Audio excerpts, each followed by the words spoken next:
Sa isang araw na puno ng paggunita, muling binalikan ng mga Tarlakenyo ang buhay ng isang kababayan na naging simbolo ng paninindigan at paglilingkod sa bayan.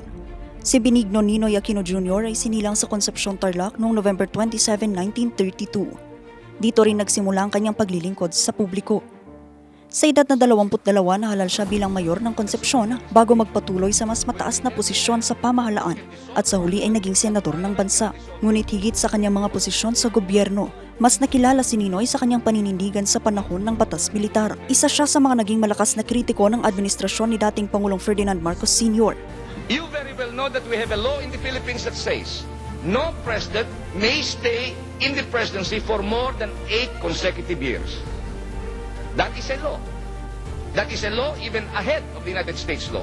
Dahil dito naaresto at nakulong siya noong ipatupad ang batas militar noong 1972. Sa kabila ng pagkakabilanggo, hindi nawala ang kanyang paninindigan. Matapos ang ilang taon na payagang magpagamot at manirahan sa Estados Unidos. Ngunit noong 1983 nagpasya siyang bumalik sa Pilipinas. August 21, 1983 sa kanyang pagbalik, binaril at napatay si Ninoy sa Manila International Airport, isang pangyayaring nagdulot ng malawakang pagkilos sa mga Pilipino. Ang kanyang kamatayan ay lalo pang nagbuklod sa mga tumututol sa rehimen at naging isa sa mga pangyayaring nagbigay diin sa panawagan para sa pagbabago. Para sa Tarlac, may natatanging kahulugan ng pagunita sa kanya. Dahil bago naging senador at isa sa pangunahing kritiko ng batas militar, si Ninoy ay isang kabataang Tarlakenyo na nagsimula ang serbisyo sa sarili niyang bayan.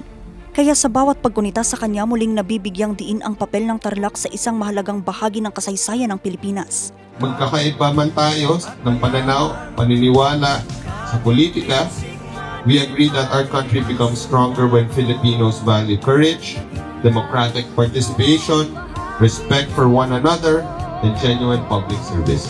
Noong 2004, idineklara ang August 21 bilang Ninoy Aquino Day sa pamamagitan ng Republic Act 9256 bilang pagpupugay sa kanyang buhay at sakripisyo. At makalipas ang 43 taon mula nang siya ay paslangin, nananatili ang tanong, bakit kailangang alalahanin si Ninoy? Dahil ang pagunita sa kasaysayan ay hindi lamang pagbalik sa nakaraan. Paalala rin ito sa mga susunod na henerasyon ng halaga ng kalayaan sa pagpapahayag, paninindigan, karapatan ng bawat Pilipino na magtanong at maningil sa kanilang pamahalaan. At para sa mga Tarlakenyo, ang Ninoy Aquino Day ay paggunita rin sa isang kababayan na mula sa Concepcion ay naging bahagi ng isang kwentong humubog sa bansa. 43 taon matapos ang kanyang pagkamatay, nananatiling buhay ang pangalan ni Ninoy Aquino sa kasaysayan ng Pilipinas at sa kanyang bayang sinilangan, ang Tarlac.